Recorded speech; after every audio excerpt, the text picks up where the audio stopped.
નમસ્કાર ખેડૂત મિત્રો, જય શ્રી કૃષ્ણ. આજે હું આપની સમક્ષ ખૂબ જ અગત્યની માહિતી શેર કરવા જઈ રહ્યો છું. ખેડૂત મિત્રો, અમે છેલ્લા 2 દિવસથી ફિલ્ડમાં ફરી રહ્યા છીએ સાબરકાંઠાની આજુબાજુના વિસ્તારમાં. તો ખેડૂત મિત્રો, અમને ખાસ પાછોતરો સુકારો એટલે કે ઓલ્ટરનેરિયા ફૂગના લક્ષણો દેખાઈ રહ્યા છે. અને પાછોતરા સુકારાના જે લક્ષણો દેખાઈ રહ્યા છે એ અમે તમને બતાવવા જઈ રહ્યા છીએ. જે પણ ખેડૂત મિત્રોને બટાકાનું વાવેતર કરેલું છે અને છેલ્લા 20થી 25 દિવસ હજી બાકી છે કાઢવાના અને છેલ્લા તો ખેડૂત મિત્રો જેને પણ આવા લક્ષણો હોય અને 20થી 25 દિવસ બાકી હોય, તાત્કાલિક ભલે તમે 4 સ્પ્રે લઈ લીધા હોય, 5 સ્પ્રે લઈ લીધા હોય, 3 સ્પ્રે લઈ લીધા હોય ફૂગનાશકના, પણ તમારે છેલ્લે એક સ્પ્રે લઈ લેવો ખૂબ જ હિતાવહ છે. ખેડૂત મિત્રો, મારી તમને એક જ વિનંતી છે કે આ ખૂબ જ અગત્યની માહિતી છે. અમે જે 2 દિવસથી હવામાનની અંદર પલટો થઈ ગયો છે અને જોરદાર પવન ફૂંકાઈ રહ્યો છે એ તો તમને ધ્યાનમાં જ છે, પણ તમે તમારા ખેતરમાં એક આંટો મારી દેજો.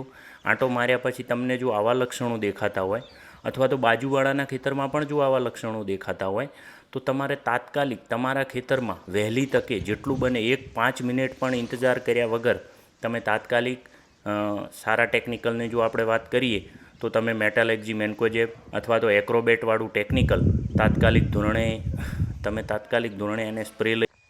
સાથે હું ઘણી વખત તમને ફિલ્ડમાં આવું છું ત્યારે અને ઘણા વ્યક્તિઓને બટાકાના પાકની અંદર આપણે વાત કરતા હોઈએ છીએ કે કેમિકલ ફંજીસાઇડ કોઈ બી હોય તેનું રેસિડ્યુ 24 કલાકથી માંડીને 48 કલાક સુધીનું જ હોય છે.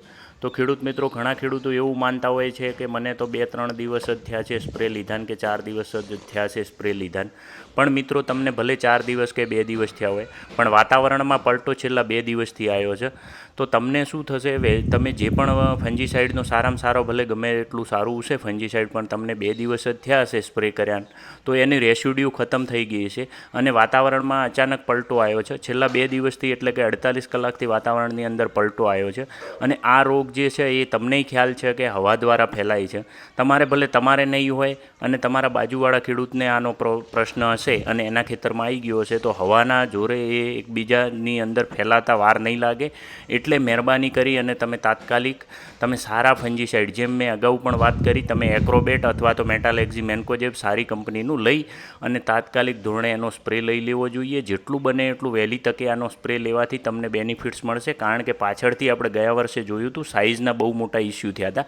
એ સાઇઝના ઇસ્યુ થવાના લીધે, પાછોતરો સુકારો આવવાના લીધે થયા હતા. તો ખેડૂત મિત્રો, જે પણ વ્યક્તિઓ તમારી બાજુમાં હોય તો એમને પણ આ માહિતી શેર કરજો અને એમને પણ આ જણાવજો.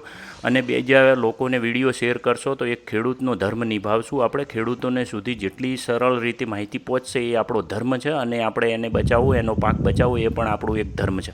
તો મિત્રો, મહેરબાની કરી અને જે પણ વ્યક્તિઓને આવી માહિતી ના હોય એમને તમે સલાહ આપજો. સલાહ ના આપો તો આ વિડીયો દ્વારા એમને આ વિડીયો શેર કરજો, જેથી કરીને એમને ફાયદો થશે.